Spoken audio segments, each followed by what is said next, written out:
be presenting her research on structural racism and the social determinants of health, engaging communities to advance health equity. We will also be joined by a really outstanding expert panel, including Dr. Dorian Miller from the University of Chicago, Dr. Roz Shah from Rush University Medical Center, and Robin Thurston from North Shore University Health System.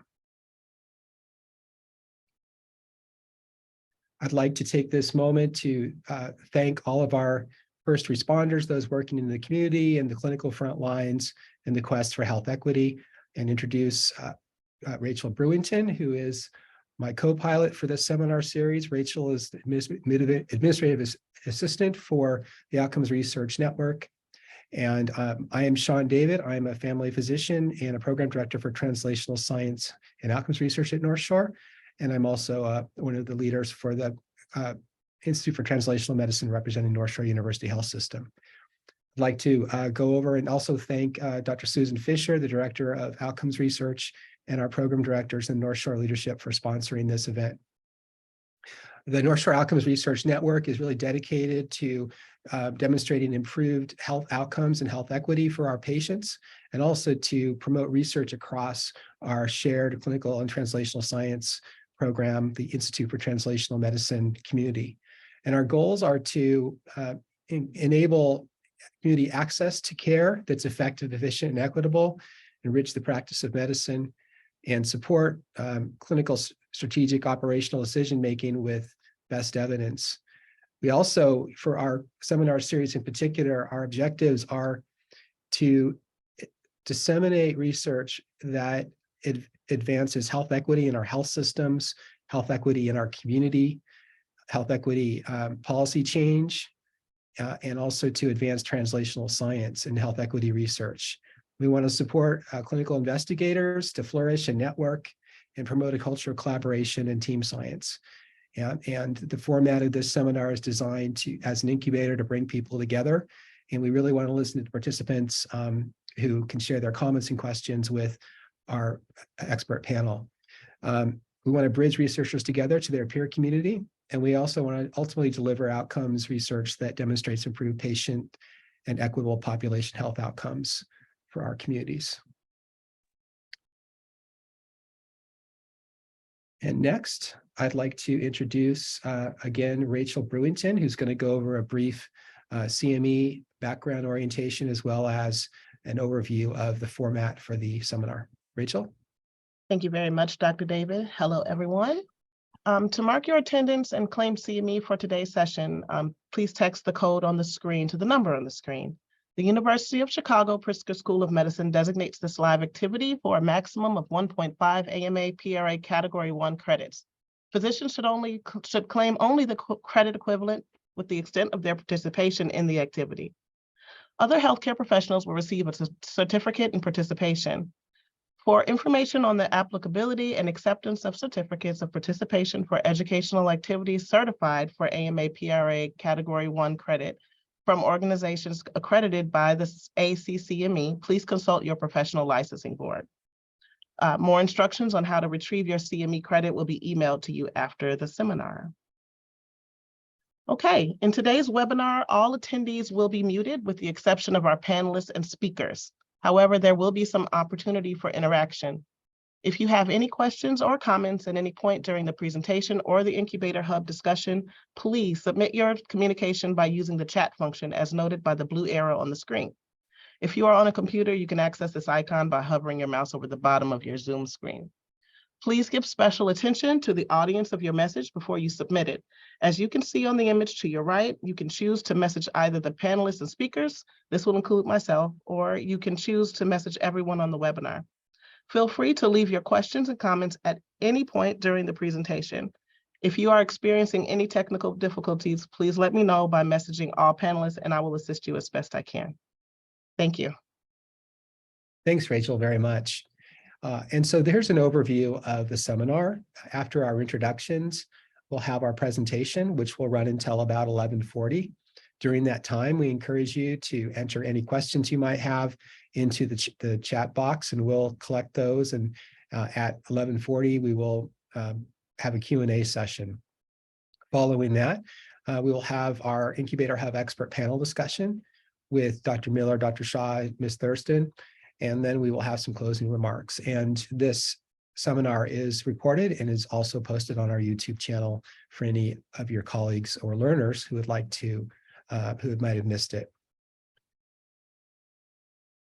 So I would like to, without further ado, introduce our speaker today. Dr. Monica Peak is an Ellen H. Block Professor of Health Justice, section of General Internal Medicine. She's also the Associate Vice Chair for Research Faculty Development in the Department of Medicine and Associate Director for the Chicago Center for Diabetes Translation Research and Director of the McLean Center for Clinical Medical Ethics and Executive Medical Director for the Community Health Innovation. I don't know where you find the time, Professor Peak, but you are leading across the board and in the community in so many ways. So without further ado, I'd like to hand it off to Dr. Peak to start off the presentation. Thank you so much for having me. And I'd just like to say that I am not the director of the McLean Center. I'm the director of research for the McLean Center and one of the associate directors. So that does decrease my workload a little bit. I'm delighted to be here. Thank you so much for having me. I'm a little technology challenged, so I'm going to try and share my screen.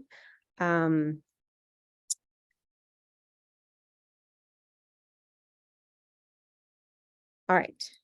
Can everyone see that? Yes. Okay. All right, this is great. So let's see if I'm going to try and minimize you guys so I can see my slides. So what I'm going to try to do today is talk about the social determinants of health, which has been all the rage, and thinking about health equity and health inequity, and merge that with a separate conversation about structural racism, and think about how those two really should be a conversation that we're having at the same time. And simultaneously think about how, as we're thinking about those two things together, we can be engaging communities in the process to really sort of advance the field and advance health equity. All right, so that's a lot of merging of ideas and things and practice, but I really think that that is how we are going to move forward. Now let's see if I can move my own slides forward. Here we go. All righty, off to a good start. So, so I just want to have the first couple of slides to just level set. I know everyone here is probably here because we're all interested and have a pretty high fund of knowledge, but just to level set for everyone in the room so that as we're engaging in conversation, we haven't left anyone behind. So the social determinants of, and this is going to be sort of the overview that I'm going to then sort of dive into individually over the course of the next 30 minutes or so. So the take-home points are that social determinants of health exist. We're going to talk about what those are.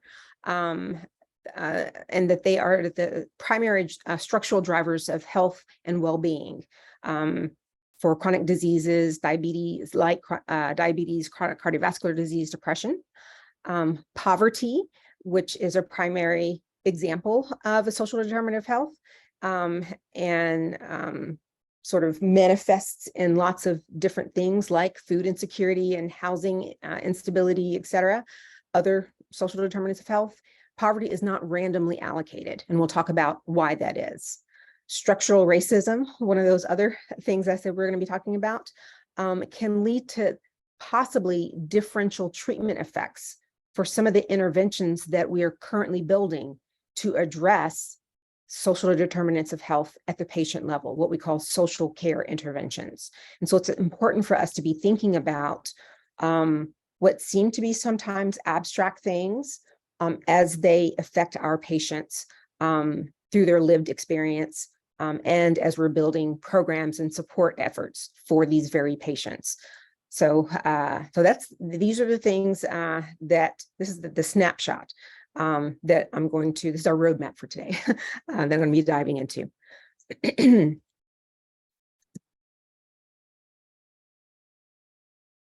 I can't really figure out which of these buttons moves me forward, so I'm randomly pressing all of them.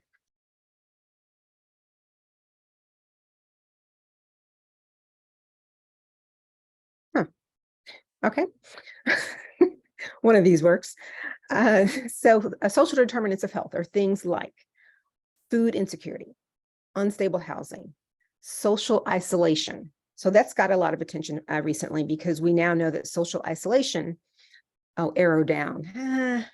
I tried that. I think it's my return key for my computer, but anyway, we'll see. Is as harmful to your health as smoking cigarettes. And so the Minister of Health in the United Kingdom has a Minister of Loneliness.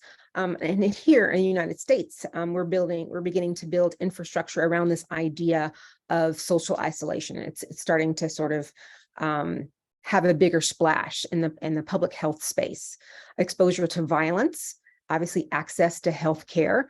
These are things that we consider to be some of the social determinants of health.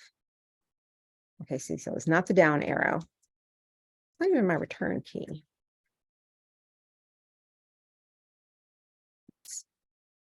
Try the slide arrow. Slide. Oh, okay, let me see. Slide arrow. Oh, like over here. Yeah. Thank you. So when we talk about social determinants of health, those are terms that we really think about at the population level. When we talk about individual patients, we use terminology to talk about social needs or unmet social needs or health-related social needs. All of these are sort of similar terminology to reflect the larger social determinants of health that sort of exist at the population level and the community level, but when they're affecting individuals, we think about them as individual needs. And again, they lead to, at the individual level, increased risk for these chronic diseases, worse control of those chronic diseases, subsequent increased healthcare utilization and healthcare costs. So for those of us who have been driven by the sort of moral imperative of social justice, we have been in it for trying to just improve the health of the most marginalized populations. There's now the financial incentive to try and reduce the runaway healthcare costs and healthcare utilization, and trying to figure out how we can make that a smaller part of the overall country's gross domestic product. And so payers and insurers and health plans and hospital networks are trying to now be very invested in thinking about how we can address social determinants of health as part of comprehensive healthcare to sort of address these last two bullets. So not everybody's on the same page for this little window of time. So we have a short window to try and build the business case, in addition to what we've always had, which is the moral case for trying to address these very important issues for our most complex patients, our most marginalized patients. So, structural racism and social determinants of health. I said that social determinants of health are not randomly allocated. They're unequally distributed within our population due to structural inequities. What does structural inequity mean? They are policies, laws, procedures, and norms that limit the access of goods, services, opportunities, and risks, good things and bad things. You have more of them or less of them, depending on what your social identity is, and whether that gives you more or less social power. So we all have lots of different kinds of social identities: race, gender, sexual orientation, nationality, whether or not our immigration status, so many things that identify who we are, whether we identify ourselves as someone who lives in a rural area or is from an urban area. And so if those inequities are based on a given identity, then we call it structural fill in the blank. So if that structural inequity is due to race, then we call that structural racism. And that's how that term comes in. And so examples of those, we have just a plethora of examples. So segregated schools by race, which were outlawed by the Supreme Court in 1954 by Brown versus Board of Education. But today, still, the majority of our school systems remain segregated because of the subsequent rise of private school systems and the way that we fund our public school systems. Racialized residential housing has left probably the biggest mark on health in our country because of the subsequent community disinvestment that followed. And so when we now look at things like the social vulnerability index or the area deprivation index, what those are leftover markers of those racial the racial housing codes. And so they line up almost exactly. And so we use now the SVI as correlates for predicting COVID mortality or looking at breast cancer outcomes. And so what we put in place through federal policy around housing has now determined almost all of our poor health outcomes. The discriminatory banking practices and lending practices that are not just historic, but continue today. And obviously the wide disparities in the criminal justice system. So this is all weird, sorry. So this is this slide that you'll see, hopefully the bullet's not out of strange order, is a slide that you're now going to see sort of throughout the rest of the talk. So structural inequity leads to the differential allocation of social determinants of health. Racism may cause heterogeneous treatment effects among programs that try and address social determinants of health, or really social care programs. And that we have to think about how we are doing our intervention and our evaluation of these programs with this in mind, if we're going to really advance health equity.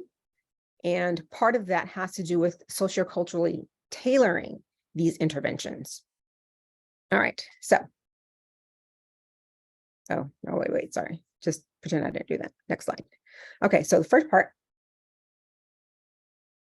it's going to be a little segment on the heterogeneous treatment effects and sort of digging into that a little bit. So before I do that, I have to just sort of, again, level set a little bit and talk about race and what race is and why we use it, and that it is a social construct. It is not a biological or genetic construct. And so what we know is that for, let's say, Africa, the continent of Africa, think about how large that continent is. There is more intragroup heterogeneity than there is intergroup heterogeneity. Think about people from Morocco and people in sub-Saharan Africa, how different the phenotypes are. And so there's that. Then you think about the people who were stolen from Africa as slaves and brought to America. And we look as phenotypically different as someone like, I always use my best friend as an example, but no one knows who she is. She looks like she's Italian, and versus someone who is like, let's say, Shaquille O'Neal, right? So very phenotypically different, because in slavery, they wanted to maintain as many slaves as possible. So when the slave masters would rape the enslaved women, the offspring were slaves. And those women, those enslaved women, their offspring were enslaved.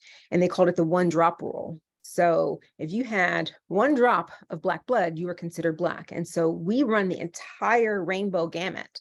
And so there's more, again, intragroup heterogeneity genetically.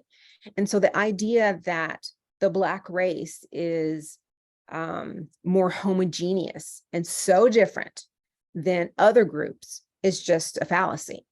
It would be more precise that we would look at genetic differences amongst groups rather than racial differences between groups. That's what we're really trying to look at when we're trying to understand people's genetic predisposition for diseases. That's what we should be doing. What we are doing when we look at race is thinking about race as a proxy for exposure to racism. That is what is driving the differences. We could have said historically that all people with,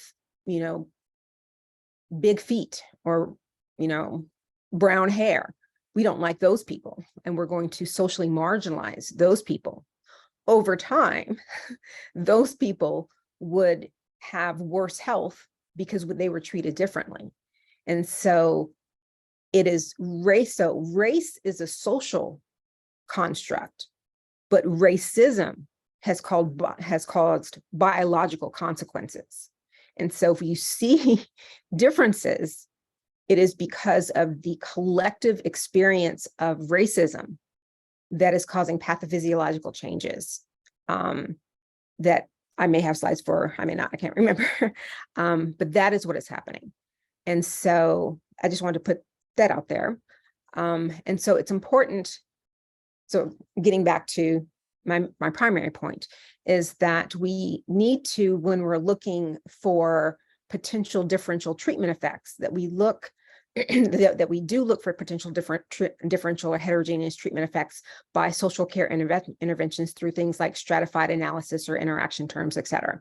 And this is the reason why.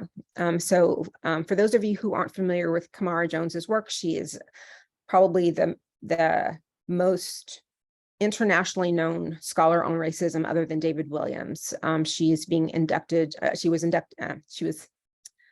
admitted last year into the National Academy of Medicine. She's being inducted this year.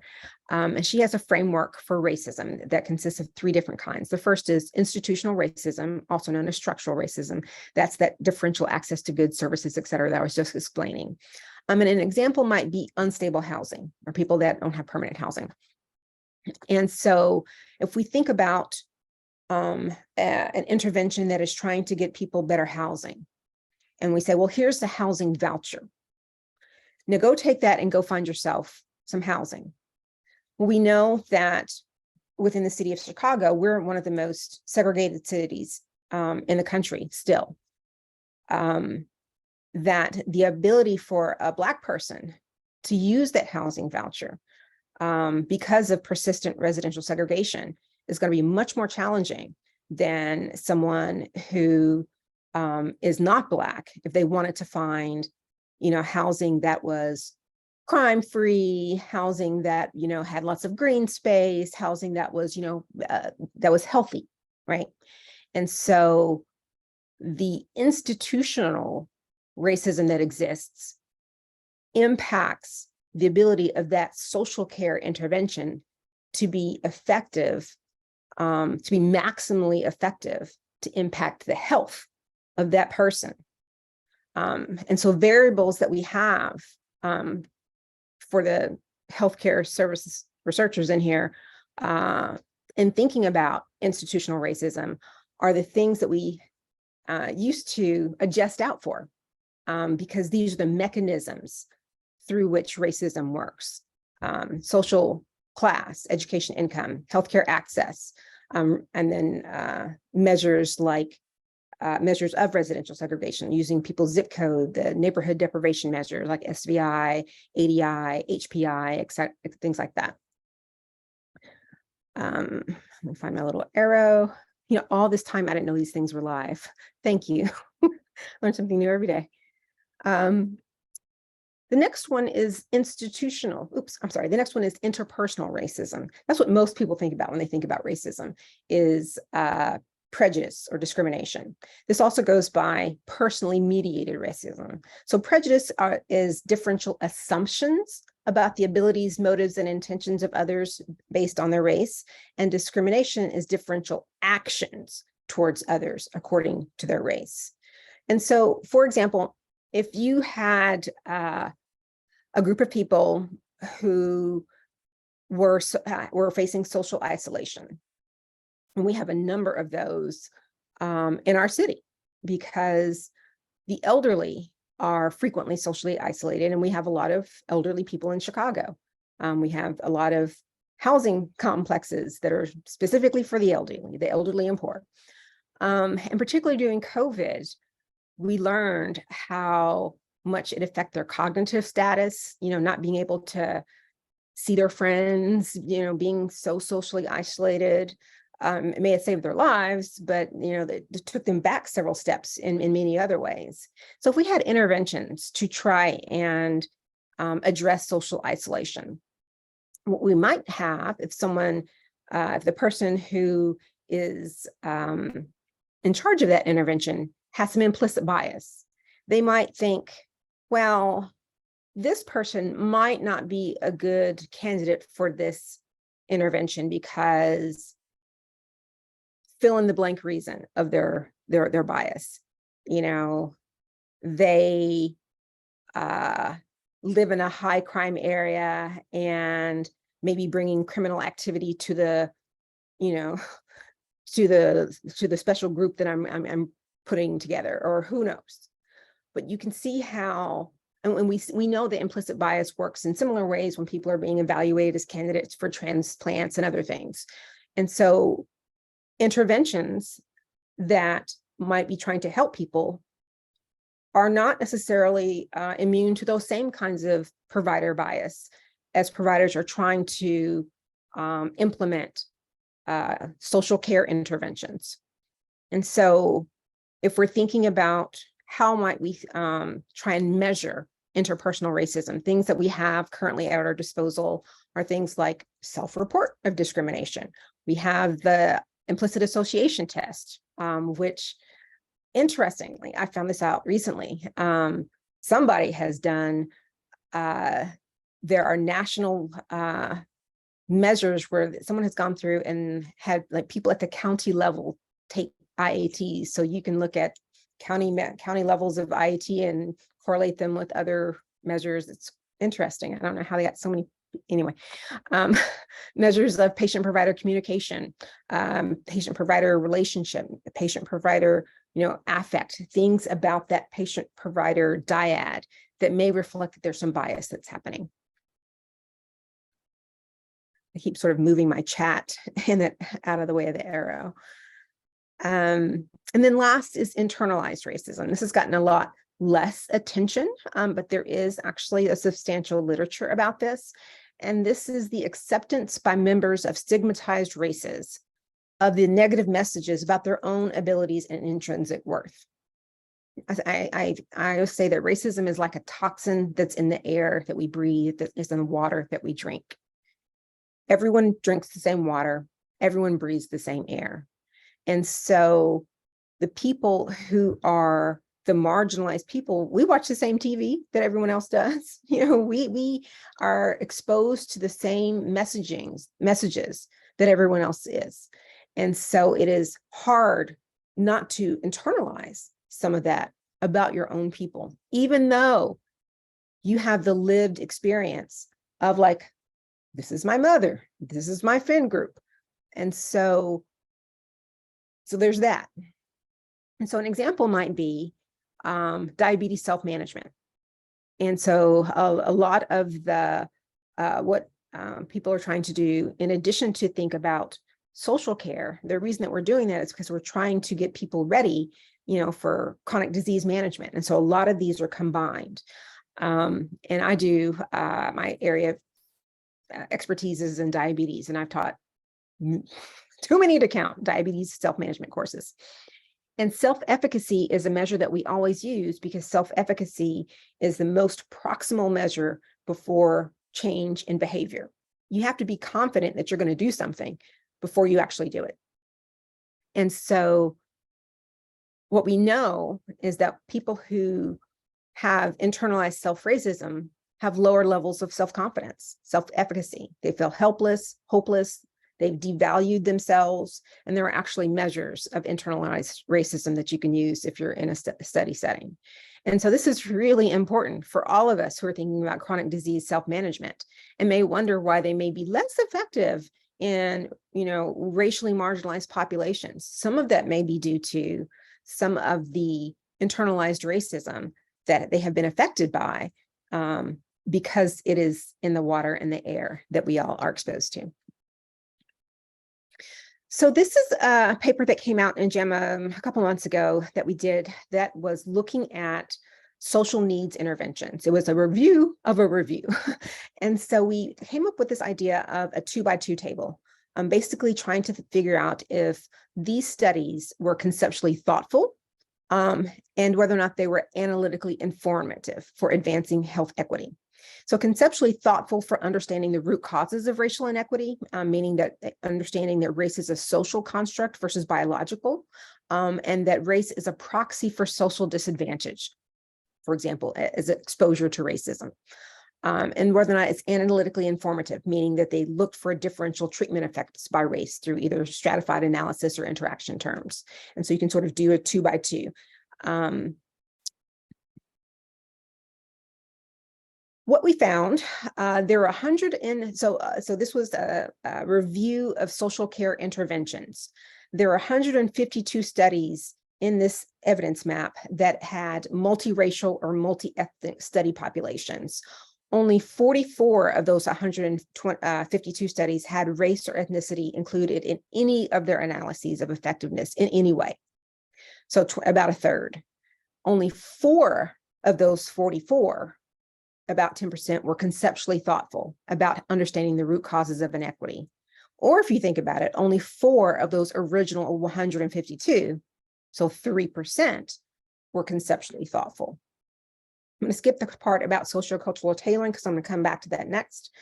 But then if you look at the analytically informative, only 21 or 14% of those 152 studies were analytically informative. That means that 86% of the studies missed an opportunity to advance the rigor of the science of the field. And so there are only a handful of studies. Some said there were no differences, some that showed that there were greater benefits for racial and ethnic minorities, and some showed mixed effects. So I'm going to go back to those. And so there are like 13 studies that reported. I'll also say that there are 12 studies that involved sociocultural tailoring or adjustment. And that means that you either build something from scratch for that group, or you take something off the shelf and then modify it for this group. All of these really leaned heavily on human capital as cultural bridges. So community health workers, peer mentors, et cetera. And few of other strategies were used. And so there's sort of a framework of ways that we can culturally tailor interventions.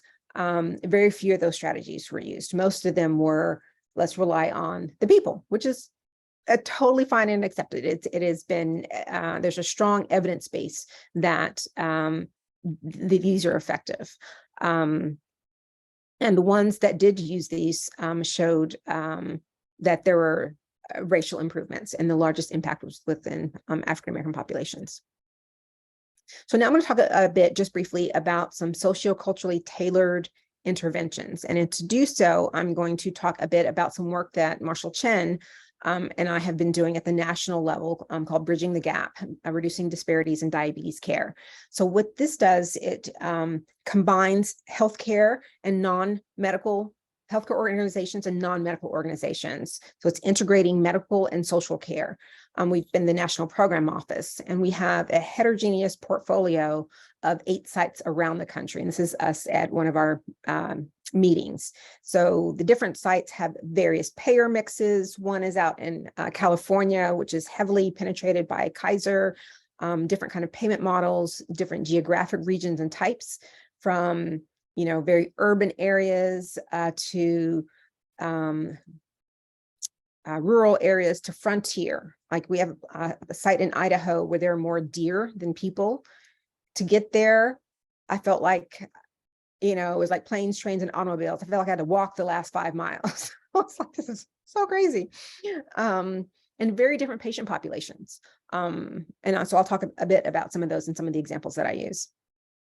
And so the goal has been to build sustainable partnerships to address the medical and the social factors that influence health, to redesign healthcare systems to ultimately improve outcomes, and then to disseminate our findings. And we just had an entire issue of the Journal of General Internal Medicine, the professional journal for the Society of General Medicine, dedicated a special issue dedicated to this project and some of our key findings that was released last month or within the past month or so. So that we're super excited that it's still fresh. So these are some of the different sites.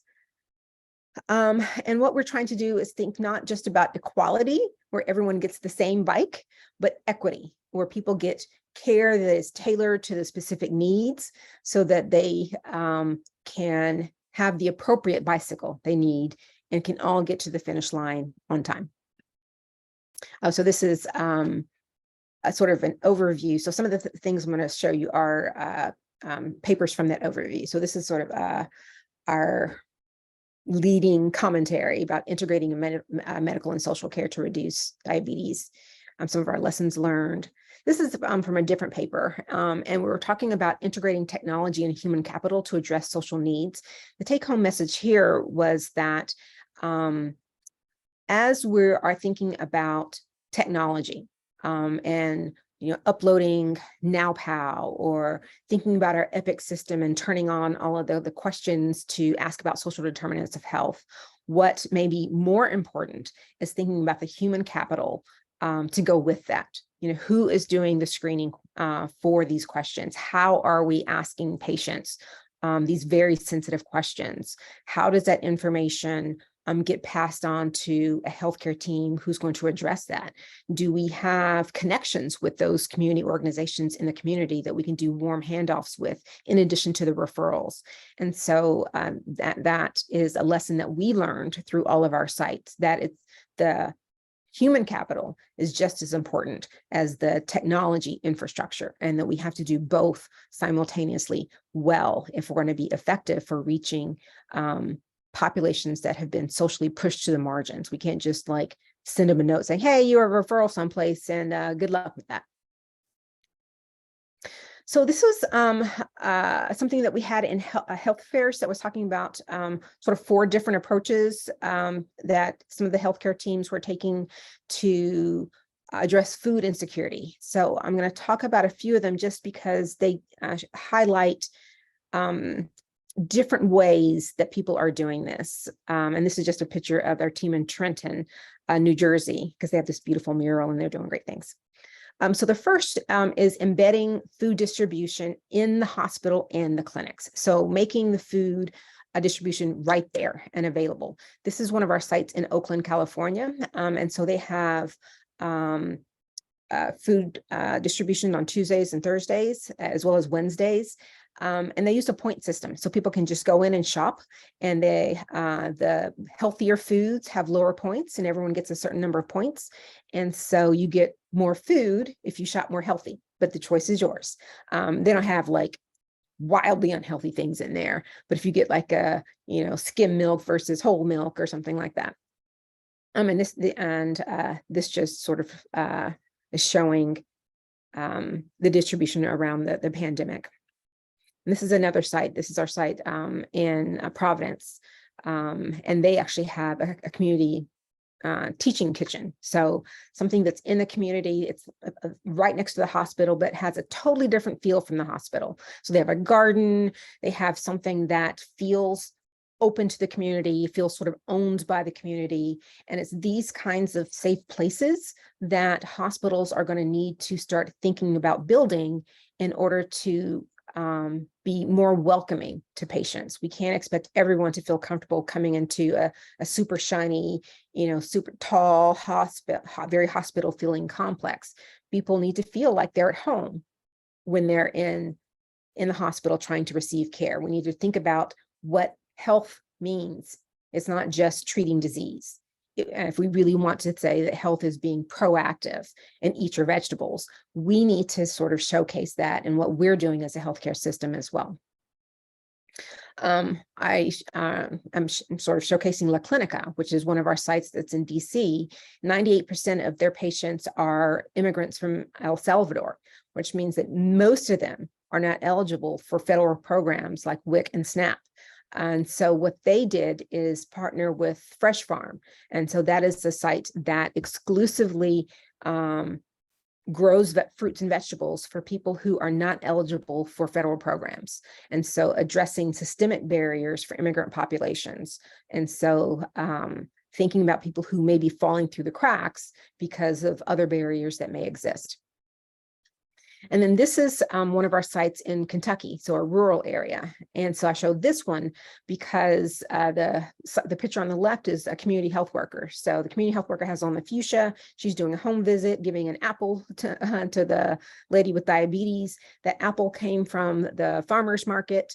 And what the farmers, that whole program is doing is boosting the economic vitality. And so the money that is sort of circulating because of that farmers market, people, the farmers sort of selling food, and people having vouchers to buy food at the farmers market, and then, you know, from the hospital, and then the hospital using that to give to the community health workers to give to patients.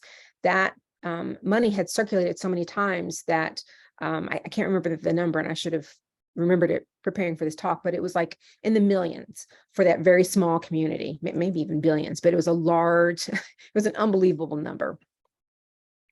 And for that same community, they saw significant reductions in people with diabetes in their A1C. I also want to, I'm about out of time. Luckily, I'm almost out of slides.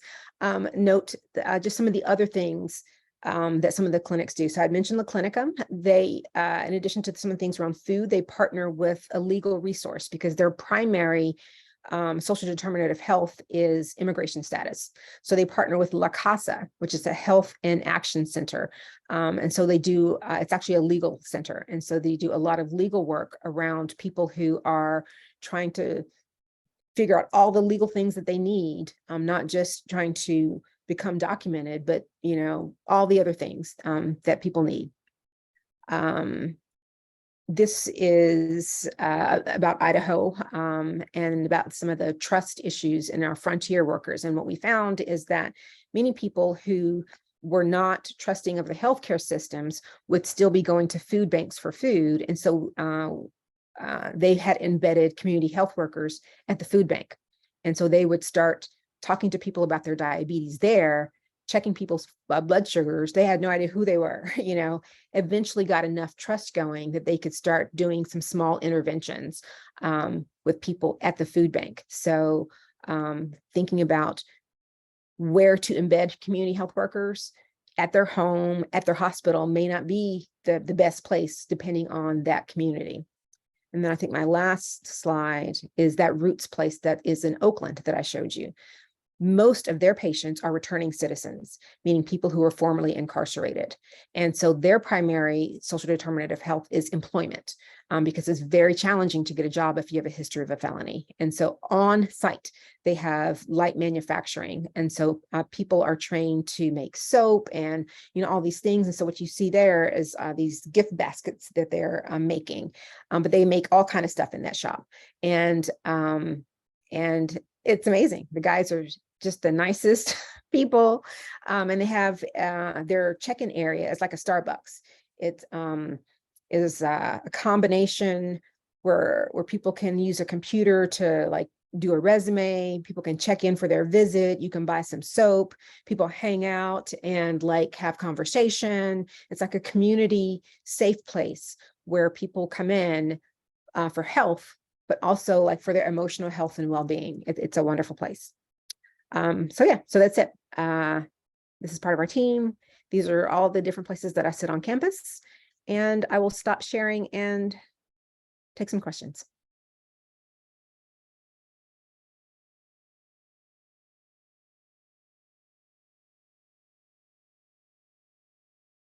Okay, thank you so much, Dr. Peak. Okay, I guess this is the start of our Q&A session. We have one question so far. Dr. Peak, which types of professionals, social workers, CHWs, others, are best positioned to be care extenders for combining social interventions with medical interventions? Yeah, so I think it depends on, I would say that definitely not physicians, although physicians play an important role in sort of initiating the warm handoff, validating the importance of this process is like all hands on deck. And a lot of times people have a lot of trust in their individual provider.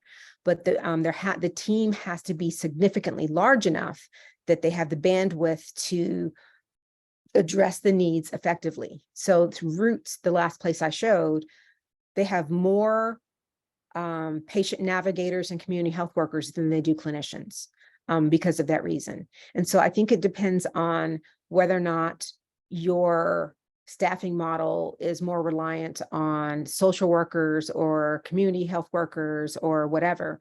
I think that is less important than thinking about the broader team, because some of these roles are redundant. And so we did a paper that was looking at like basically who is doing what, and we found there's a lot of redundancy between the case manager, the social worker, the community health worker, et cetera. And so it really depends on, who is, the state rules around licensing and what community health workers can do, what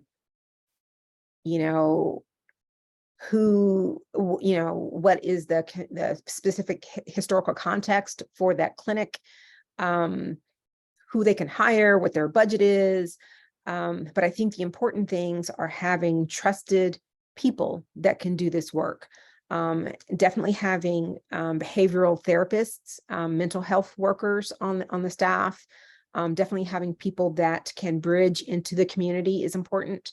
But having a broad team that is less physician centric is really, I think, going to be critical. Okay, thank you. Next question. What is the role of Medicaid in supporting and paying for social care? Oh, this is so exciting. So Medicaid is dipping their feet into some of these interventions. And so, as you know, Medicaid is a federal program, but it's administered by the states. And so they're doing all kind of different things. So Medicaid officially reimburse community health workers. That law came out, or CMMS said community health workers can be reimbursed under certain, they have to be sort of under the guidance of a healthcare provider and et cetera. But because Medicaid reimburses so low in general, it has been a challenge. So one of our sites in Minnesota has really been working with Medicaid to increase their per member per month rate so that it can actually be feasible to actually have those community health workers on staff. The sites in Kentucky are doing something similar, but doing it with their private payers and doing so with their sort of with their savings plans. Medicaid is also in some places giving their, community health workers or navigators or social workers the tools to say, this is your toolbox and you have cash. Whatever your patient needs, give it to them. If they have asthma and they need an air condition, go. If they have, so-and-so and what they really need is this, get it. And so people are able to actually deal with the things at home that keep pushing them back to the emergency room when it really is that what they need is something that normally we wouldn't pay for. Medicaid is now paying for some of those things. They're dipping their foot into the housing, area too. And so all of these things that we know have been major drivers are now on the table for reconsideration because we know the impact that it has on health. Thank you. Next question. Can you say a little about what interventions, if any, have been shown to reduce, mitigate the 3 types of racism, especially as it relates to health and/or healthcare? We have almost no information about mitigating the impacts of racism in health. We're just now starting to even talk about, racism and health, right? What we do have is a lot of information about, cultural competence. We have reviews about, implicit bias. But as far as thinking about, structural racism and interventions, those things are just getting underway. So as an example, at the UFC, there is money that I think came from some strange place like the Department of Defense or something, but there's money that helped the trauma center set up a legal aid clinic as part of a wraparound service for people who've been coming in with trauma, because they said the thing that they need most is help with legal support. So they're already getting, they had the people who are helping to stop, more violence, and they have the psychological support team. But what they really need is a lot of legal support that they technically had access to, but weren't really being given access to. And so Liz Tung, who does a lot of work around community violence, has been able to hire 2 full-time lawyers from a nonprofit to come and work with trauma victims and to provide that additional service. And so that's funded by the NIH, and so that kind of these interventions to think about, what are the structural barriers around, the excess criminalization, and then the challenges that people have to get themselves disentangled from that legally. Just like we were trying to, I was not involved in this, I say people were trying to make changes around bail bonds because it was basically poor people who were being locked up, not people who were more violent. So it was disproportionately affecting poor Black people as opposed to dangerous people. And so just all of these laws and policies that are disproportionately affecting one segment of the population, but not the other. And so I think there are a lot of grants going in right now trying to address some of these structural issues, but we haven't really seen the impact of those yet. And our next question, I think this is going to be our last question. What are some of the potential solutions and or theories for preventing the internalization of racism, apart from eliminating structural and interpersonal racism, which is probably the ideal and primary way? Oh, yeah. So I would, for any of you who have not read Kamara Jones's The Gardener's Tale, she wrote that decades ago. It's in the American Journal of Public Health. And that's where she describes her 3 levels of racism. She used to be the president of the American Public Health Association. She's now doing some presidential scholar at Oxford, but she's coming back. She's just amazing. So she talks a lot about this, about these kinds of things. And yes, ultimately, we have to change the environment, the soil that flowers grow in. But what people have done is, so she uses the analogy of, a pot of pink flowers and a pot of red flowers. And the pink flowers are the ones who represent like Black and brown people.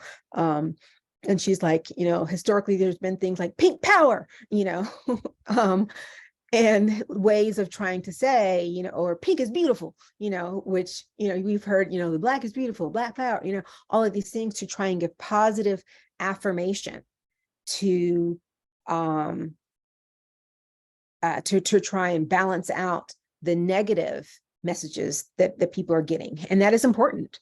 One of the things that people say is, well, that's reverse racism, well, no, it's really frustrating to have these sort of ahistorical and acontextual conversations about, what is what. But part of the reason why that's necessary is to try and buffer away some of that. And so some of the things, when you can really isolate people, they can be effective. So for example, when you look at some of the all Black boy high schools that were in Chicago, right? And then there's a big controversy because the guy who was leading them, that there's a big cloud of controversy around him, but he was getting those boys to change the cultural norms around what it meant to be successful and what it meant to and what academic performance meant. And so, the idea of going to college is something that kids get from their parents who went to college, and the expectation that they're going to college, and talking about going to college and seeing people wearing their college sweatshirts, and the number of words they hear before they're 3 and all of that stuff. If you're going to be a first generation college graduate, like both of my parents were, it's almost a miracle. Like both of my parents, sort of by my dad, totally happenstance, went to this tea that my mom's sorority, she was in the sorority at the time, was having to try and recruit people, but he only went there because he was hungry and heard that there was food that was being offered. And that's how he ended up going to college, And so when you have an environment that is not talking about these things, you have to make that environment for kids who are not from that. And so what those high schools did was make those high schools, replicate what other kids have in their home, and change the cultural norms about, all the expectations and all those, and they would have pep rallies every day. Every morning they would start up with a pep rally about excellence and, who high five and who was doing this. And they were so successful. But it takes almost, blocking out all of the external messages and making sure that almost all the messaging they're getting, you have control over. And that is a really hard thing to do. Thank you so much, Dr. Peak, and thank you for this wonderful presentation. It was so thoughtful and passionate and necessary. Unfortunately, that's all the time we have for questions. Please feel free to continue to insert any additional questions in the chat box. I know we left 2 on the table. I apologize. I will now hand it over to Dr. David, who will introduce our expert panelists for the Incubator Hub panel discussion. Thank you. Thank you, Rachel. Thank you, Dr. Peak, for an incredibly powerful and moving presentation. You really pulled it off, bringing all these different areas together. Very intrepid and really excited about that. I just want to say, Dr. Kamara Jones is one of my heroes. He's a family doctor as well. Yes. And she really is such an extraordinary articulator of these concepts in ways that everyone gets it. So she's a great role model. And so I'd like to thank you again and also introduce our panel, our 3 expert panelists who will provide additional insight into the implications of this work. Today we have Dr. Dorian Miller, who is the Interim Vice Chair for Diversity, Equity, and Inclusion, Director of the Center for Community Health and Vitality, and she's Director of Health Equity Integration for the Institute of Translational Medicine. She's also a generalist physician. And we have Dr. Raj Shah, who is Professor, Department of Family and Preventive Medicine at Rush Medical College. He's co-director for the Center for Health Equity, and he's a geriatrician with the Rush Alzheimer's Disease Center. And Robin Thurston, who is Director of the Medical Group Operations at North Shore University Health System. So welcome and thank you, panelists, for joining us today. We're honored to have you with us. And I'd like to build on that presentation to start off with a question about the implications of this work for health equity in our health systems. One of the questions that came up in the chat was, what do we do about VIP patients, for example, and the differential treatment that's very structural already, but getting more broadly to this question of it's teams that integrate social medicine thoughtfully with cultural awareness, with the work that you've done with Dr. Chan and so forth, has shown a lot of promise and value. So what are the implications of this for our health systems? What should our health system leaders take away from this? I'll put that to any member of the panel.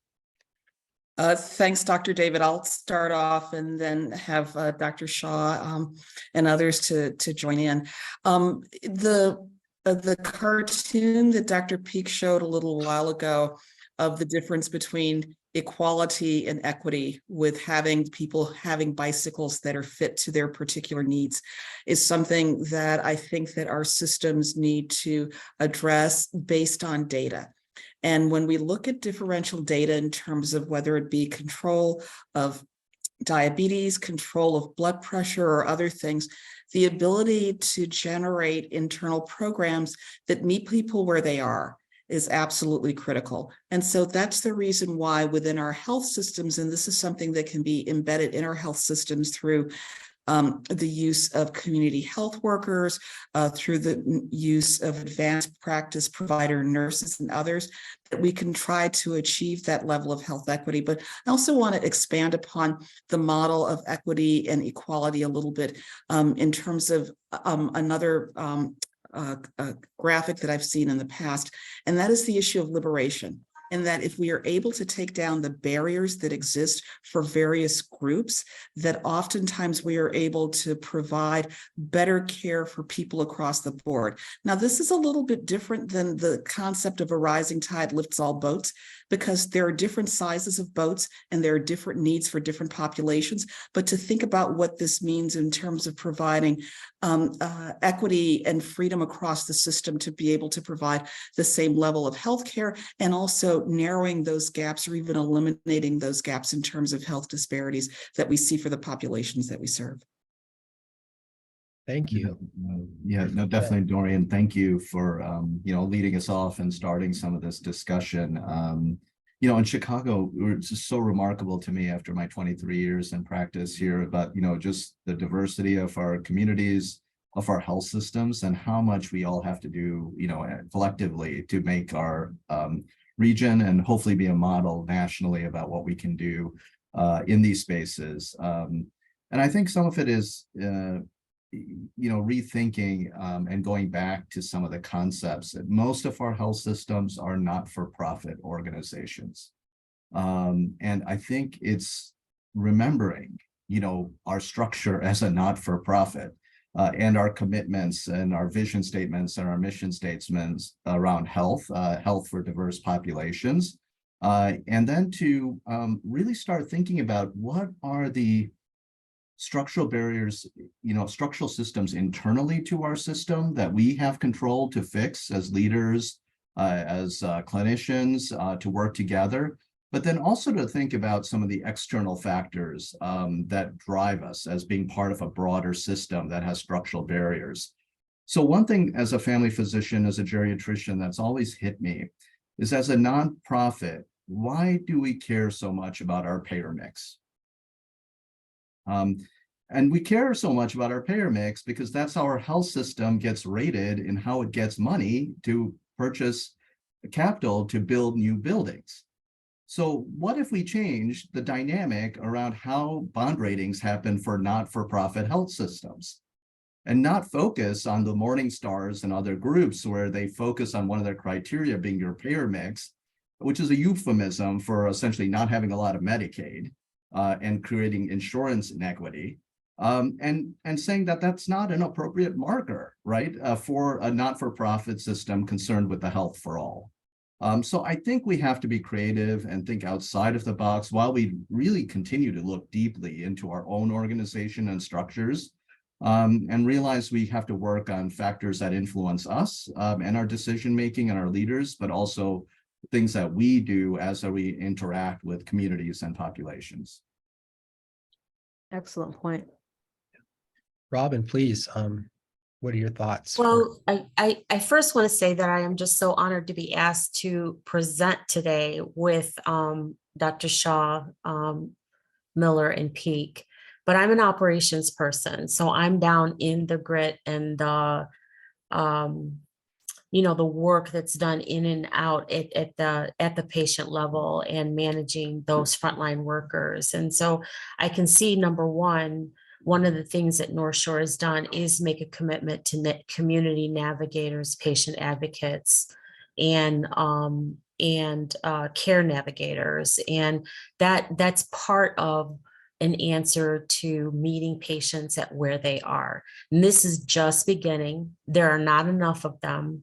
And certainly it's in this economic period of recovery, continuing to be committed to health equity issues, I think, is a bonus for all of us. And that's part of being a not-for-profit, that we say we are going to reframe these discussions. But North Shore is a really is a goal-oriented organization. And one of the corporate goals for the last 2 years has been, do we know who our patients are? And that is just basic. Have we identified their ethnicity, their race, the language that they speak? And so there's a corporate goal to discourage those frontline workers and receptionists from putting other, because they're too embarrassed to ask the question of, what is your race? What is your ethnicity? What language do you speak? It's so much better to say that the patient declined to answer that information. So that is the beginning. I mean, that's the core. Who are we working with, so that we can better define where we see care gaps? And that's again just very basic things that have to be done, and to drive that number down. Where right now, I think the goal is fewer than 17% of the individuals that come in for a visit actually decline that question. We want to drive that down so that our staff, our frontline staff, are comfortable in asking, who are you? And how can we help you? Thank you. I was thinking about, you referenced Dr. Jones's work of her study looking at blood pressure and aging. I think the average blood pressure is 10 years older for African Americans than white Americans, for example.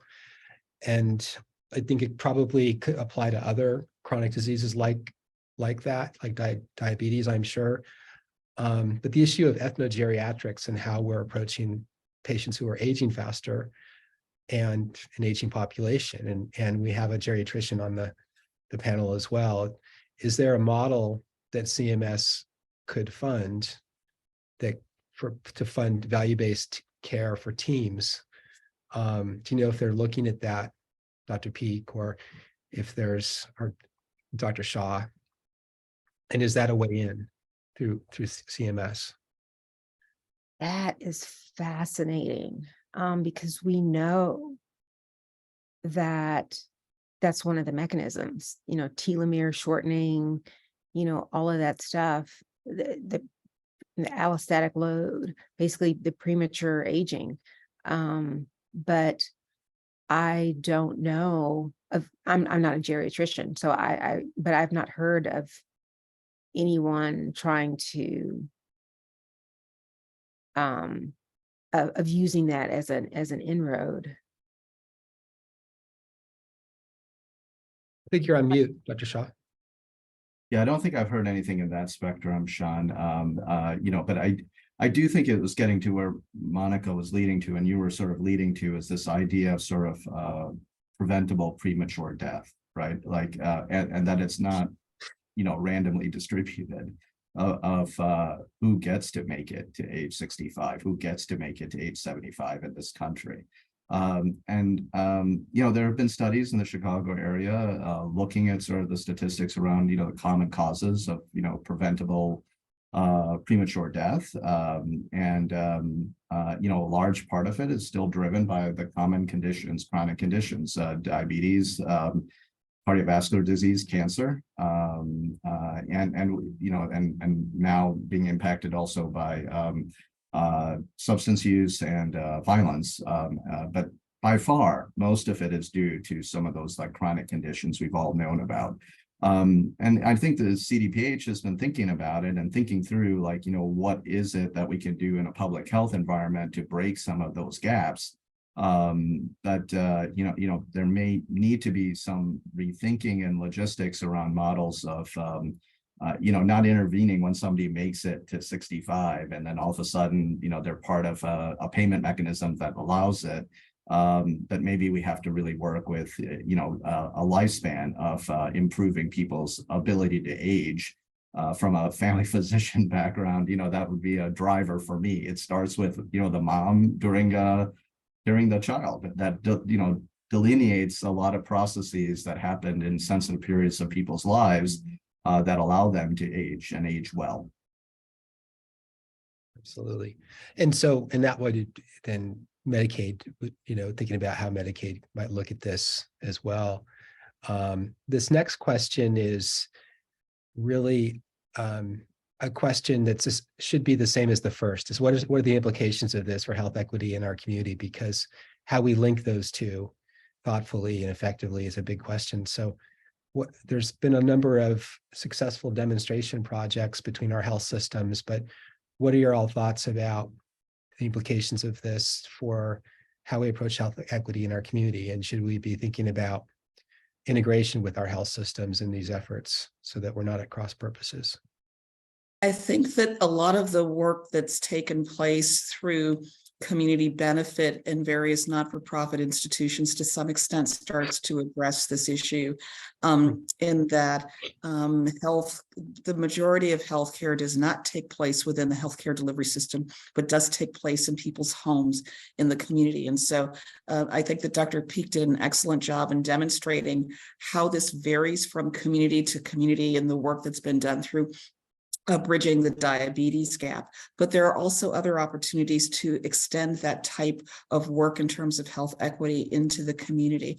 And I also wanted to riff just a moment on the point that Dr. Shaw was making a moment ago, in that the question of how we do this in terms of how we take a look at the entire life cycle is very important, and making those types of investments in community from the very beginning, even from a prenatal perspective. I think about the Harlem Children's Zone, for instance, as an example of an investment that is being made in a generation that not only includes children who are in school, but mothers who are pregnant, and also providing support for them.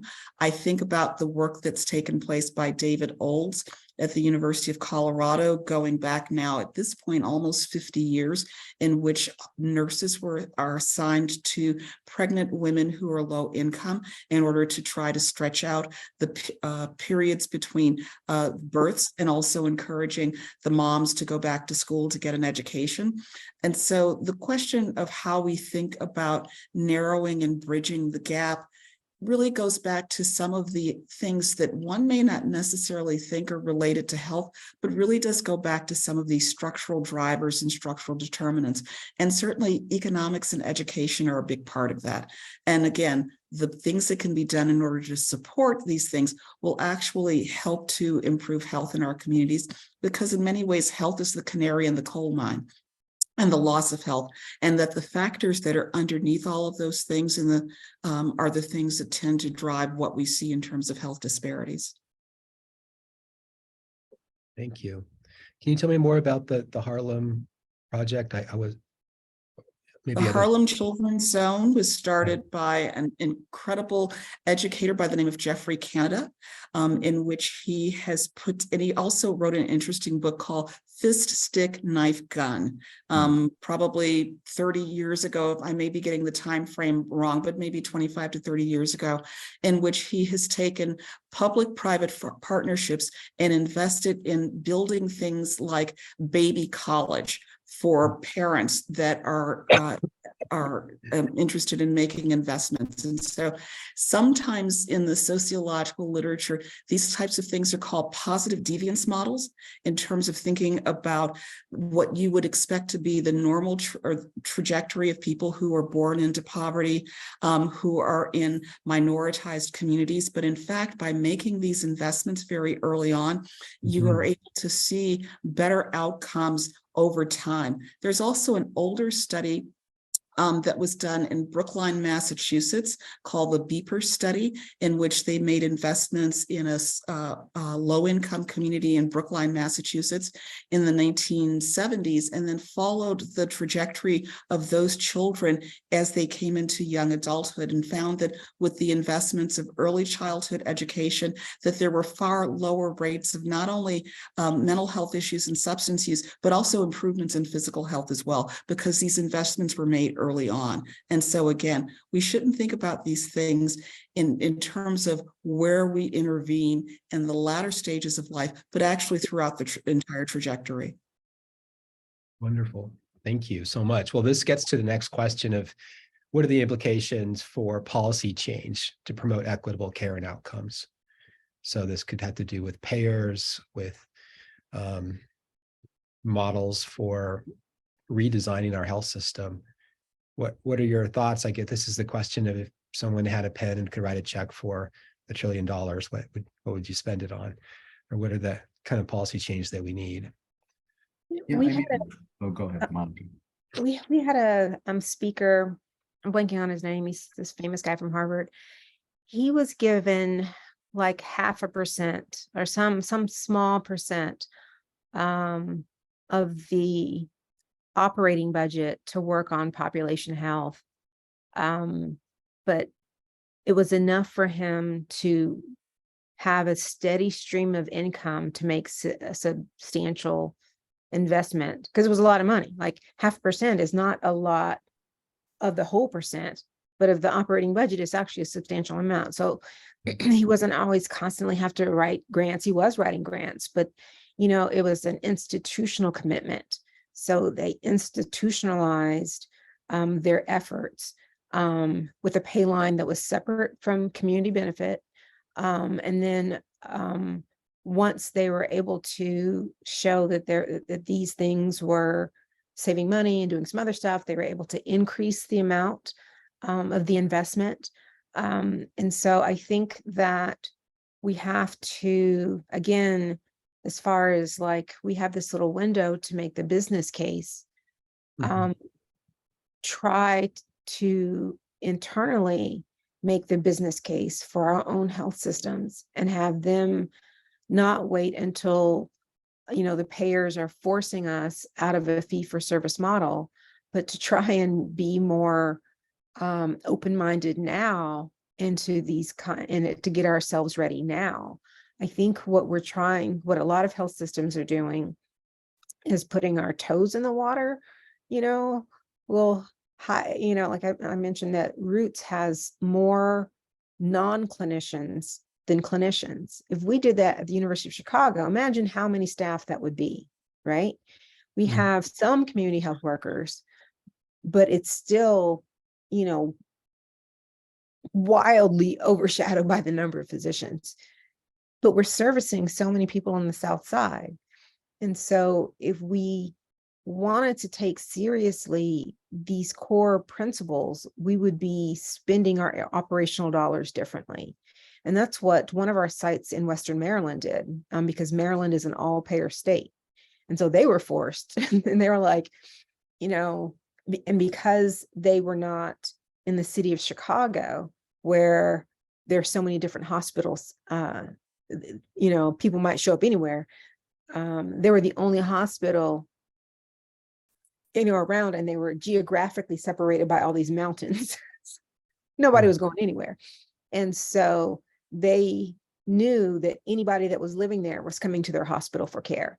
So that forced them to create an enormous cadre of community health workers that went out and turned over every stone, found everybody under every bridge, was doing all that stuff, because they knew that should that person, not just should they, but when that person got ill, they would show up and cost the hospital much more money.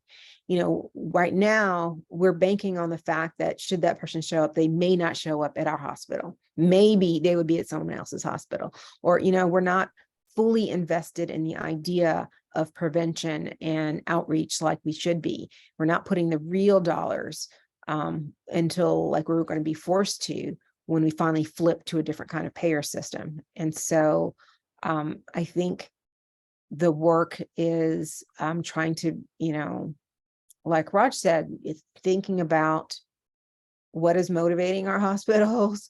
Well, what can we use to align for change, and just doing some of that kind of difficult work. Yeah, and this will get to the next question of how this applies to advancing translational science, but how to use health economics to determine the appropriate scale to maximize the ROI in terms of health outcomes and savings. Do we even know how to do that?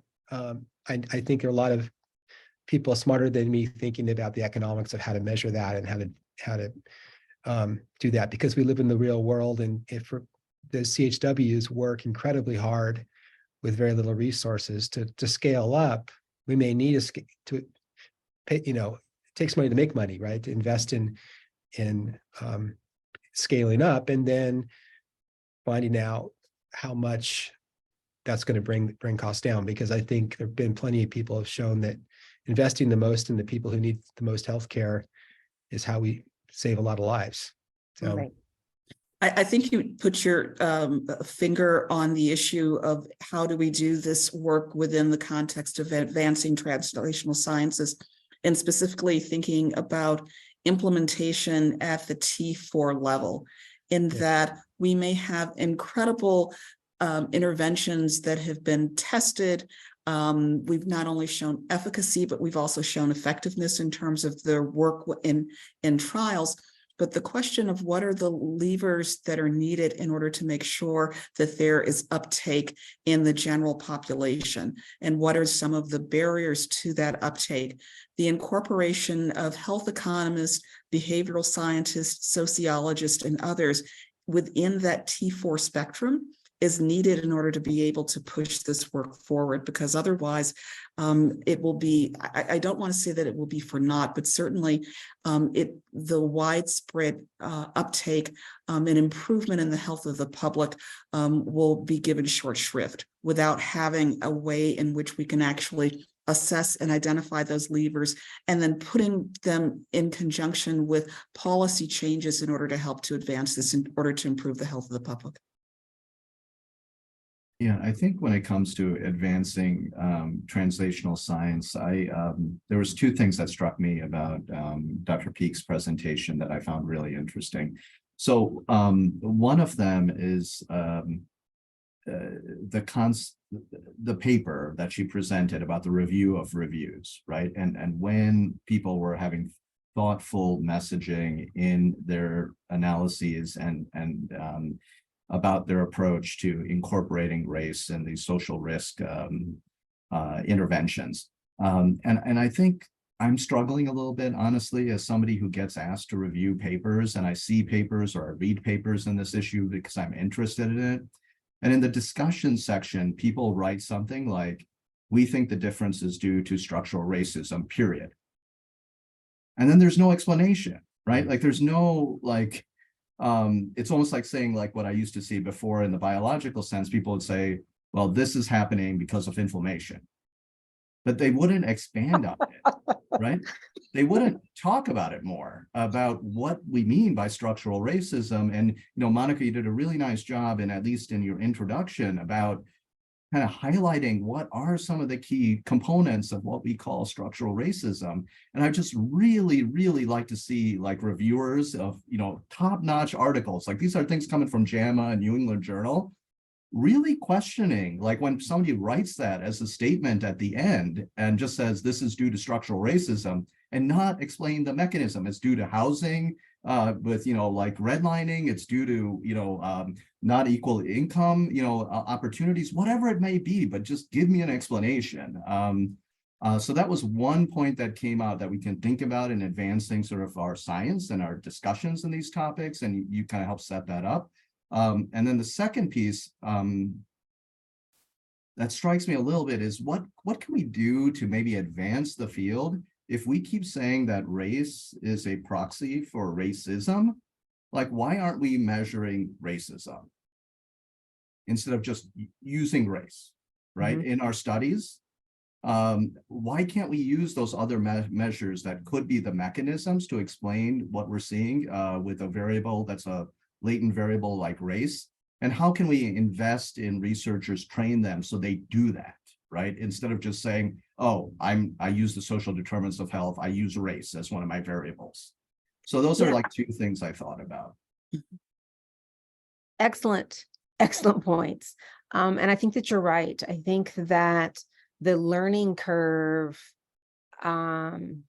for scientists is steep when it comes to racism, and not everybody is trying to climb that curve. And they're like inflammation, like, okay, just, because it's complicated. And what that has meant is that those of us who understand that are now having to be burdened with having to police bad science. And so I've seen all kind of crazy stuff come in to the journals. I'm like, this doesn't even make sense. There's no face validity to these hypotheses, desk reject, and so that, yes, we want more research in this, but can it have a conceptual understanding that, so that's a challenge. But with forward movement, I suppose that happens all the time.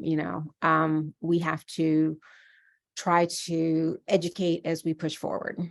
And then the other, I forgot what you said. Oh, measuring racism. Oh, yeah. rather than So race. I think, people who are more skilled are doing that, but not everyone. People are, I think, accustomed to doing things the way that they normally do. And so not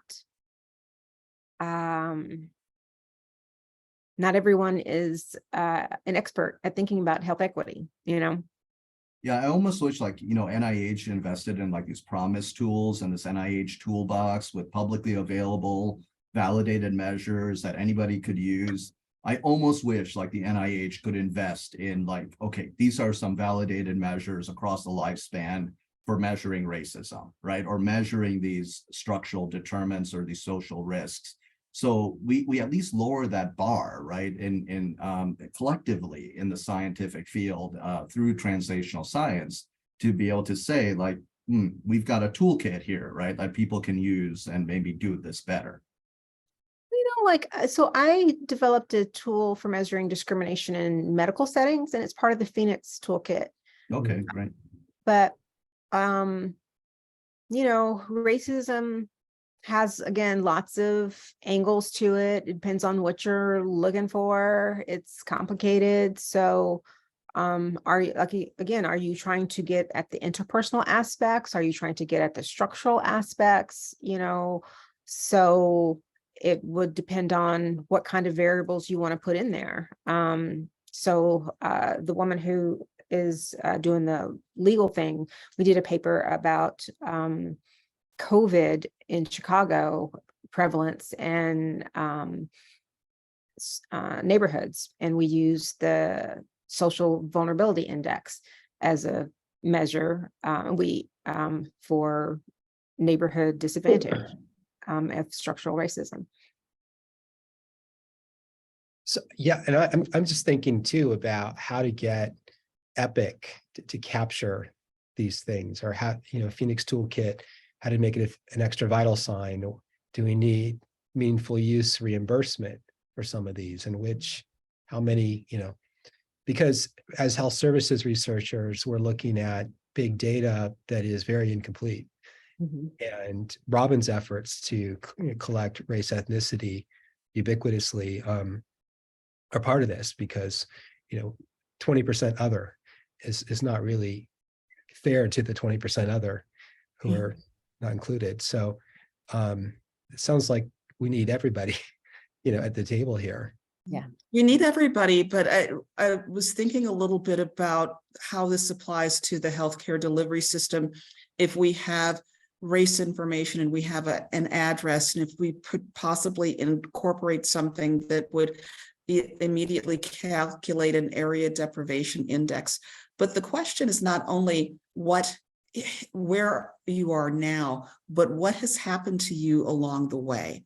And Mhm. so the question of weathering over time, I recommend for those of you who are on the call that have not read Arlene Geronimus's book called Weathering, around this particular topic, that you may have people who have been able to, in that first generation, to become doctor, lawyer, college professor, whatever, breaking the chains of the group that they came from before. But oftentimes those early experiences in life will still have an impact on their overall health outcomes down the line.